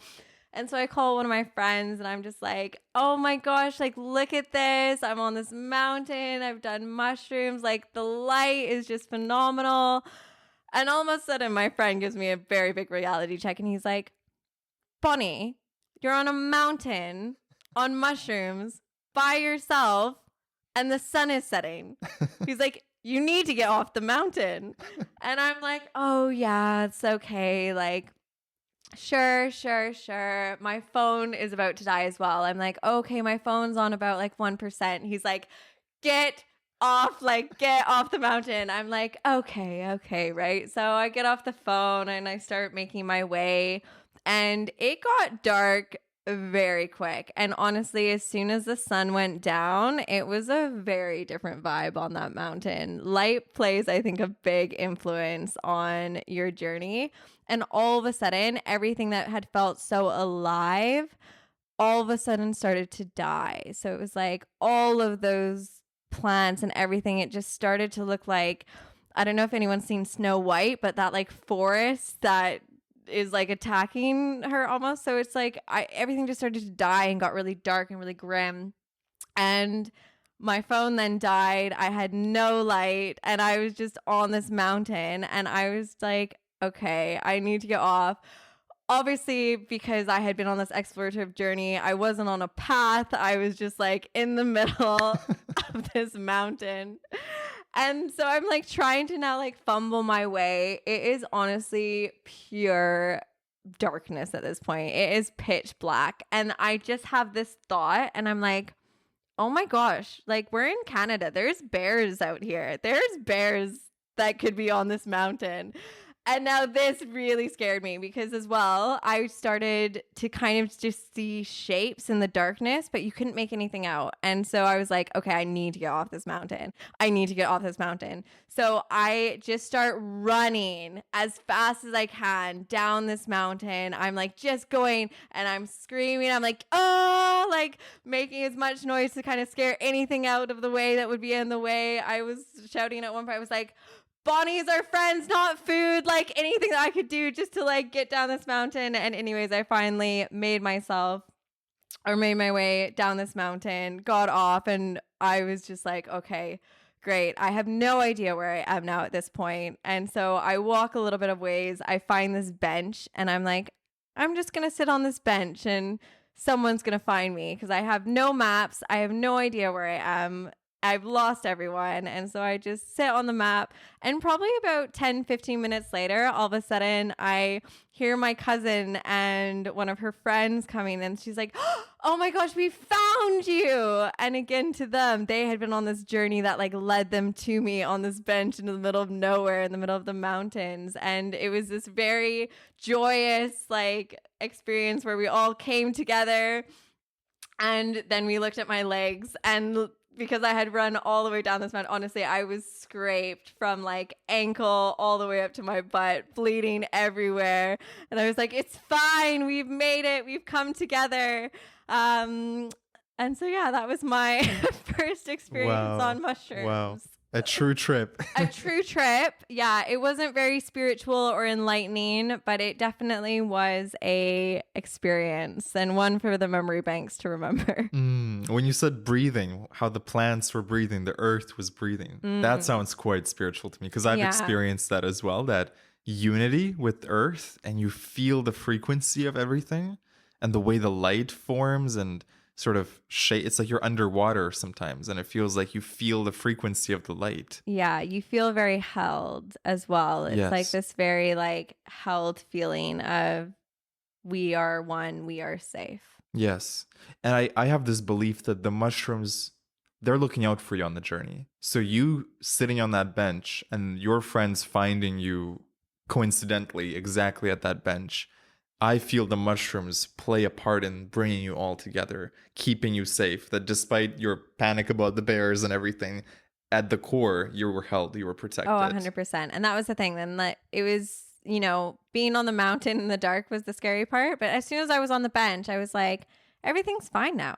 Like, it's fine. And it's just the thing. I was like, they're going to find me. Like, I'm going to be fine. And again, one consciousness. So, of course, we're all connected. Of course, they're going to be able to come and find me. And the mushrooms will kind of lead everyone together. Mm. I want to ask you about your coaching practice. For those that have not done coaching, how would you explain the benefits of coaching and how it really works? Everyone should do coaching. No, but honestly, it is so beneficial for everyone to do coaching. We can all use it in any area of our life. And basically, it is just going to help you get to where you want to go a whole lot quicker with a whole lot stress and overwhelm and everything else. Like, and to just gain clarity on the things that you actually want. So I think there's a very big misconception of coaches where people are like, oh, you're a life coach. You are going to tell me how to live my life. And it's like, no, that's not what I'm going to do at all. Right. So people think it's all about advice giving. Like, you should do this. If you want to get here, then do these things and do these steps. Now, we are all very different. My goal is going to be different to your goal, which is going to be different to Susie's goal and John's goal and Scott's goal. And, we are all very different individuals. We are going to want very different things. So it's all about discovering who you are as a person, discovering your values, discovering what you want, and getting into alignment with that, and then helping you to achieve that. So I ask a lot of questions the majority of the time, and then we will go through, NLP and some holistic practices and everything else just to help you to, get rid of those limiting beliefs or anything that is holding you back and get you back on track, right? So that when you do fall off track, because we're all going to fall off track, I have never yet to work with someone who, exactly like what we said, a few months down the line hasn't done something of self-sabotage, but then they haven't abandoned the idea. It's like, okay, you've sabotaged. Why did it happen? What can we do to prevent it next time? And let's get you back on the track so that you can keep going, so that you can achieve this thing that you want to achieve. And a big thing with coaching, again, similar with therapy, is it's about giving someone just this space, because it is very rare that we are actually truly heard by those around us, or that you have 100% of the space to share whatever it is you want to share in a space that is a non-judgment zone. So you can share anything with me and I will just be there to listen. And that is very rare. I remember working with one of my clients who was around 60 years old, and we had our first coaching conversation. And he was basically like, this was the most powerful conversation that I've had in my life. And I haven't been able to share these things with anyone for 40 years. So that was 40 years where he was keeping all of this inside of him. He hadn't shared any of this. He hadn't voiced any of this. And finally, he had someone that he could release this information to, release an outlet, and now get stuck out of the past as well. Because what happens when we hold on to all of this for so long, we get stuck in it. We can't move on. We can't take new steps. We can't do new actions. So it's like, okay, speak about it, release it, let go of that. And how can we step into a new version of us and then take empowered action towards that? Wow. Wow, I love that. For 40 years and then finally being able to talk about something with you. Yeah. It's just crazy what people can keep in. And, a lot of the time too, I think that we have friends, right? We have our friends who we can share some things to, but I don't think that everyone shares everything with their friends, because there is still that fear of judgment. Whereas in a space with, maybe a stranger who isn't going to be able to judge you, or isn't in that space to be able to judge you, you can share anything and everything. So like, I get told things like, people's deepest, darkest secrets and thoughts and wants and desires that they haven't told anyone else.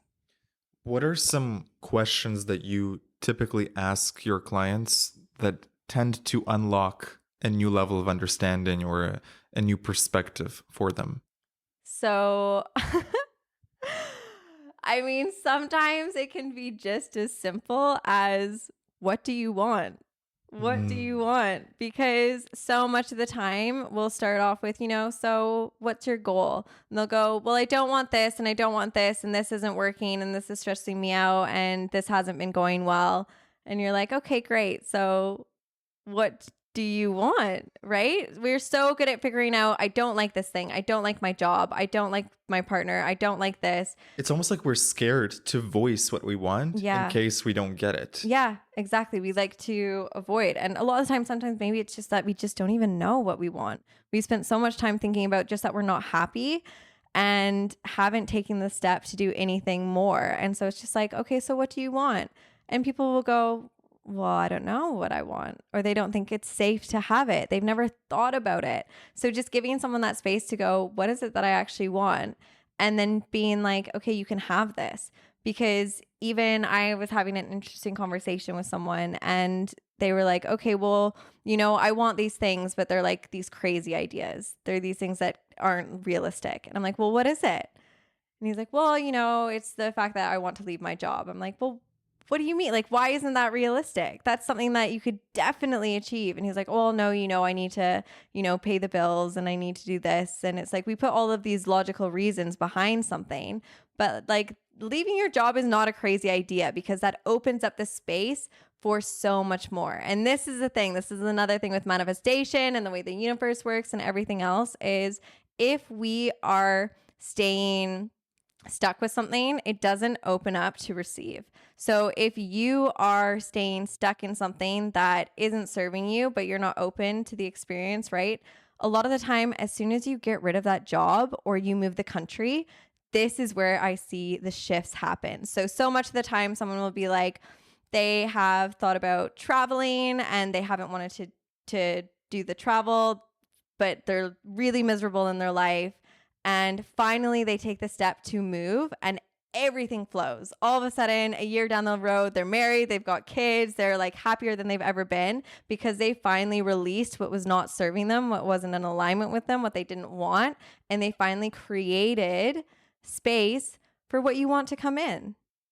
So again, even with relationships, if we are spending a lot of our time just entertaining these people that are not good for us, that aren't in alignment, that we don't actually really like, the universe isn't going to just send you Prince Charming or the person that you really want to be with because you're not creating the space. As soon as you cut out, okay, that relationship's not good, that relationship's not good, I'm going to let, that little fling go or whatever. As soon as you do that, all of a sudden the universe has space to bring in someone who's actually in alignment for the thing that you truly want. So true. And that's the courage leap as well of letting go of something that's a partial match, not knowing yet if the exact match will come in, but trusting. I'm going to let this go. There's going to be a vacuum where nothing's happening, but it's going to create that space for the full match to come through. 100%. And I see it all the time. So if you haven't seen it for yourself, just believe. And I have so many stories where this has happened, even like for myself, where I've taken that step of, either releasing some hours with a company and going more into my own stuff or my own flow. And then it's like, okay, as soon as I've let that go, all of a sudden it was like opportunity. Everything starts to come. But I really see now, like I create my entire life. Whatever I want really starts to happen. Where is the edge for you in your personal growth right now? Where do you feel the resistance or the self-sabotage that the next level for you? Ooh, okay. So I think for me, I definitely feel like sometimes I am pushing that limit. So I have had to do a lot of upper limit work, especially in the past month, I would say. Because again, things were going really well. I said no to some things that weren't in alignment. And all of a sudden I had all of these opportunities come. Everything was going super, super well. And then I noticed my self-sabotage. And so I was like, oh, okay, that was a little bit, I think, too much to be able to hold. So now let's sit with this. Let's assess. Let's get back into this kind of visualization and everything of this person that I want to become. And what behaviors do I need to now do to kind of get into that alignment? But I am seeing it with more speaking events, more in-person things, because a lot of my work this far has been online. So I am very comfortable in the online space. And so pushing my limits is now doing more in-person things. And so the more I've started to do them, I'm actually can see the sense of kind of energy and growth and everything. But my first public speaking thing that I did was probably a year ago. And it was a whole different energy than to the one that you've just come to the other day, where I felt so comfortable, so confident. And I can really start to see this growth in myself. But there have been like moments of dips, or even with the one that I just did, I noticed beforehand, a couple days before, there was a moment where I could have self-sabotaged, but I caught it instead. And I was like, no, like, let's dive into this. Can you talk about what that looked like? That sounds really interesting. Yeah. So I think for me, it was this moment of just kind of like a not care attitude a lot of the time that can come in. This is one of my own things. So it was like, okay, I've got this really big, important workshop that I need to do in a couple days. And I had been invited out with some friends to go out like 2 days before. And now, this is a group of friends that they kind of like to party. And so I was like, okay, so I could say yes to this group. I really want to see them. I really want to hang out with them. It would be so much fun, but I've got this workshop that I need to do. And there was a very big part that was like, you're going to be fine. You're going to be fine if you go out. Like, just go out, have some drinks, have some fun. Like, the workshop is going to be fine. Like, you'll be able to smash it regardless. But I know that was, that part of me that was just wanting to self-sabotage in the moment. And I can really kind of see this with actually alcohol is one of my big triggers, where I will go like months and months and months without drinking and be super, super happy. And then all of a sudden it could be that kind of alcohol thing of like, ooh, like, let's go out. Let's have a bit of fun. Like, you need to let loose. You need to go a little bit crazy. And it's always in those moments where then I'm like, regret all my decisions and everything else. And so I could kind of see this pattern coming in of like, just go out. It's fine. The workshop's not even that big of a deal. It's going to be fine. If it goes badly, then it's not the end of the world, right? What would you call that voice? Because I recognize that as well. I think that is, again, I think that is probably your ego. I think that that's like a little piece of your comfort zone, because where I am not used to doing in-person events, that little voice is just like, it's fine, because at the end of the day, if you don't do in-person events, then we just get to stay safe. We just get to keep doing what we're doing, and we're going to stay here. We're going to stay in the comfort zone. And you know what happens when you drink. You know that life, like, that outcome, right? So that is familiar. So like, let's do that instead. Let's not do the work, and let's not create the PowerPoint, and let's not do the thing that you actually need to do and put your time into and do the practicing, because that's harder. That is harder, and that's more uncomfortable. So that's that voice that's, again, just trying to keep you stagnant, keep you where you are. I think in the book, The Big Leap, the author Gay Hendricks talks about the gremlin, and it's like this voice that kind of pulls you back into your old self. Yeah, 100%. What do you think is a great way for people to stretch that upper limit? So again, I think awareness, huge, right? Because it is sometimes these like really split minute decisions where you're like, okay, screw it. I'm just going to go out. I'll go out for one drink, right? I'll just go out for one. It'll be fine. And then before you know it, you're like 10 tequila shots in, coming in at 5 a.m., whatever it is, and probably then just like low energy, not wanting to work, not wanting to do the thing. And yeah, you're going to do a crappy job in the presentation regardless. But again, I think this goes into belief cycles as well. Sorry, I know this is a little bit off topic for what you just asked, but into belief cycles, it's like, if I believe that I'm going to do a good job, right? If I believe that I'm going to smash this workshop, then what am I going to do to make that happen? I am going to do a behavior that is in line with that. So I'm not going to go out drinking. I am going to work on the PowerPoint. I'm going to practice it through, because I know that I'm going to smash this presentation. Now, if I believe that I'm not going to do well in this presentation, then it doesn't matter that I'm going to go out and drink, because I'm not going to do well anyways. So I might as well do that, right? So it's a big thing of like holding which belief are you going to push through. Yes. So if you have a belief that it's not going to go well, or that you're not going to be able to do it, or that you're not going to be able to build the business, or you're not going to be able to hold the relationship, then you are going to do behaviors that are in line with those things. Whereas if you hold yourself as like, no, actually, that's not the belief that I want to work with. I want the belief that I can do this, that I'm going to smash this, that I can get the job, that I can get the relationship, that I can, whatever it is, whatever your goal is, then there's where your behaviors are going to align. And then it's about taking that action. So which one are you going to do? Whether you do like a quick visualization to sink into it again and be like, see yourself in the workshop smashing it and seeing it through, and then be like, okay, what action am I going to take? But it's all about now. It's about your behaviors, because now you've been faced with this, crossroad of, am I going to go this way or am I going to go this way? Am I going to push the upper limit, or am I going to revert back to the comfort zone? What kind of person am I? What kind of identity do I choose in that moment? Yeah. Who am I going to be today? Because who I am being today is going to influence who I am tomorrow. It also ties into self-worth, because if you don't feel worthy of being a great speaker or showing up for your presentation super prepared, then that self-sabotage comes in. 100%. Because again, it's beliefs, right? Yes. If you are feeling unworthy, then that is a belief that you are not good enough.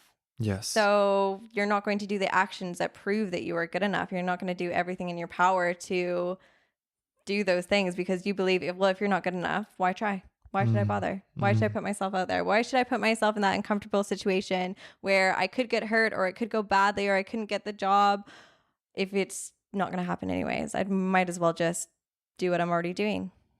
And so that comes back to having a clear vision and having that why figured out ahead of time, so that in those moments, the tests, you can return to your vision. Say, I know why I'm doing this. I know why I'm doing this, and I know why it's important to me.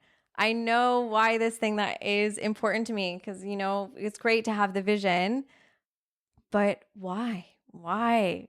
And that's going to push you through. And just realizing again, okay, I've got the vision and it's actually possible. Like, I can actually achieve that. Do you know why? Again, because he's achieved it. What is he doing that's so special that made him achieve it that I can't achieve it too? Yes, looking for those expanders. Yeah. Bonnie, it's been such a beautiful conversation. I have a couple last questions. I call this the lightning round. Woo, let's do it. Who brings out your wild side? Oh, man. I feel like this could be a trick question. I think it could be partly myself. Partly myself, where I'm just like, yes, let's do this, Even the other day after the workshop, I went to an after night, and I went with my friend, and we just went completely sober. And it was just like, but it was just because I was like, right, that was great. I'm feeling energized from that workshop. Like, let's go dance. And just to have like a little boogie, a little party, that definitely brings out my wild side. The friend that I want to go to Europe with as well, she can definitely bring up my wild side. We like to say, creating some wild women. So we want to actually do a wild woman retreat together to just get out there and like be free, be flowy. I'm always a little bit of a rebel. So I think if things are always going a little bit too smooth, a little too well, a little too in line, I'm like, right, how can we shake this up a little bit? Love it. Love it. What do you most value in your friends? Ooh, I think for me, I really value when someone says they're going to do something and they follow it through with a behavior. So I think that we can all say, oh yeah, I'm going to do this, or like, I'll be there. And so much of the time people just are really flaky with their words. Behaviors, actions, seeing it is really, really important. And just following through on, what you say you're going to do, being there as well. Because, I think it's tricky. It's tricky, especially in the line of coaching and boundaries and everything else, because I think that we have seen a lot of people just like doing things for the sake of doing things, right? So we've all been like very yes people. So now there's this very big narrative of it's okay to say no, it's okay to put boundaries up, like if you need that space. But I think like if you're continuously just being like, oh, I don't really feel like being there today, so I'm not going to, I don't really appreciate that. I think that like there is times where like you need to be there for your friends if they need you. And Keeping your word. yeah, Mm-hmm. keeping your word. And yeah, I think that really means a lot to me. Yeah, 100%. What is one of your favorite movies and why? Oh, what's one of my favorite movies? I feel like I love The Greatest Showman. That's a good one. I love The Greatest Showman because, again, whenever I watch it, I feel like empowered. I feel like I can do anything. Because, again, I've seen this guy go from nothing to achieving, all his dreams. And the soundtrack is just banging as well. Like, I was obsessed with that soundtrack. I would just dance to it and like run to it every morning and just like be on that high of like, yes, I can do this and we can get there and I can do anything. I also love anything that's like psychological thriller. So Fight Club is one of my favorite films Oh, yeah. ever. I just think it was so well done and yeah, really just makes you think about all of that idea again of like masculinity and how that all kind of plays out in the world. But yeah, anything with a little twist ending I like too. You would love the Tim Ferriss episode with Hugh Jackman because they go into the making of it. Yeah, It's so good. Yeah. Because the making of the movie is just as spectacular and oh wow, we can overcome these challenges as the movie itself. Yeah, 100%. But that's just the definition of life, isn't it? It's just like anything that we see of being so probably in our eyes, we're like, oh wow, that just happened, right? They just made that happen. But there's so much that goes on behind the scenes that's not clear to us where no, there's a lot of work that goes into things and there's a lot of obstacles. And, even when you're manifesting and doing all these things and that life is easy, it is never going to be an upward thing, an upward stairwell all the time. There's going to be ups and downs and all arounds and twists and turns and roller coasters and everything else. So it's just, realizing that there's always stuff that goes on behind the scenes that we, the audience, are not seeing. If you could have dinner with one person, living or dead, who might it be? I would really like to have dinner with Joe Dispenza. Ooh. I think that could be some really interesting conversations because that's definitely my big thing now is just like working with frequency, working with the energy that we are putting out in the world. So yeah, I'd love to just like sit down with him and tap into all of his knowledge. What 3 words represent the core essence of who you are? The 3 words that operate of who I am. I think one would be freedom. One would be energy. And one would be joy. Freedom, energy, joy. Yes. Beautiful. In the 4 Agreements, Don Miguel Ruiz writes about the dream of the planet, the collective dream of billions of smaller personal dreams. What is your dream for the planet? So my dream for the planet, my big mission statement is all around helping as many people be happy and healthier, creating a happy, healthy planet, because happy, healthy people aren't off destroying themselves, each other, or the world, right? If we are happy, think about it. How much more compassion do you have for others when you're in a good mood? If someone does something, if someone, if you're in a high vibe, like I'm feeling good mood and someone spills a coffee on you, you're like, don't worry, man. Like, it's fine. Don't stress about it. It's not a big deal. Like, it's honestly fine. If someone does that and you're in a really crappy mood and you're feeling angry at the world, you're like, how dare you? You're pissed. You're screaming, and then that's just going to cause a reaction all around. So when we are in a happy state, then we can do so much more. We can attract, we can give others kindness, compassion. And we are going to be able to care more about the planet, right? If you are in a space where you feel safe, secure, happy, you're going to be like, oh, I am not going to litter on the floor. I'm going to take this to a garbage can. I'm going to care about the planet. I'm going to recycle. How can I actually create more impact? How can I use my money to help the world more? How can I go off to these places? Because now I'm so full of love that now I can give more to others and I can do more for this planet of us, and I can care about climate change, and I can do all these things. Okay, if you are in a place where you do not have those things and you are filled with anger, like if you don't have care for yourself and care for others, you're not going to care about what's going to happen in the world. You're like, let the world burn. It doesn't matter. We're all going to die anyways. Like, screw it all. So I really want to just help more people be happier. And health to me falls really big into that, because if we have bad health, then we are not going to be able to do the things that we want to do. It really holds us back. Like, you see people that are not in good health, it affects their mindset. They may not be able to have movement. So they are really kind of now stuck in this pain that they are in. So if we are happy, if we are healthy, we have so much more capacity to help everything around us. So that is my big mission, to kind of try and help the world be a better place, which falls into coaching, obviously, because then if I help more people with coaching, they are going to be in a better energy to be better to others. And then just think about all of those other people that they can impact. And then if I'm nice to you, you might be nice to somebody else, who might be nice to somebody else, who might be nice to somebody else. So it's the big pay it forward spectrum, because I'm really someone that doesn't understand war and like violence and crime. I'm like, why can't we all be nice to each other? I don't get it. So I just want to help as many people be kind and nice in this world as I can, and hope they pay it forward. Beautiful. Beautifully said.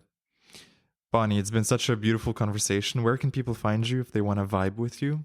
So best place is probably Instagram. It is bonnie.boyda on Instagram. So that would be the best place. Yeah. And what is one final piece of advice that you would like to leave the listener with on how they can lead a more epic, empowered life? Don't compare yourself to others. I think that comparison is a huge thing that I have seen continuously hold people back. The fear of what other people are going to think of us if you do something different, if you go off the beaten path. Be brave, be different. Do not fall in line just because somebody else is doing something and maybe they got success for it, or your parents are telling you something, or your friends are telling you something. Just look at what you want, be in line with yourself, and don't compare it to the person next to you, because that's again where we lose that sense of happiness for everything that we have ourselves accomplished. So yeah, be better than who you were yesterday. Strive for more than just who you were yesterday, what you had yesterday. And then yeah, you're going to be happier and just more, feeling more gratitude for everything in the world as well. The only competition is ourselves. The only competition is ourselves, for sure. Bonnie, thank you so much. Thank you so much, James. This has been an absolute pleasure, and I'm so grateful that we had to have this conversation today. Likewise. Thank you. Thank you.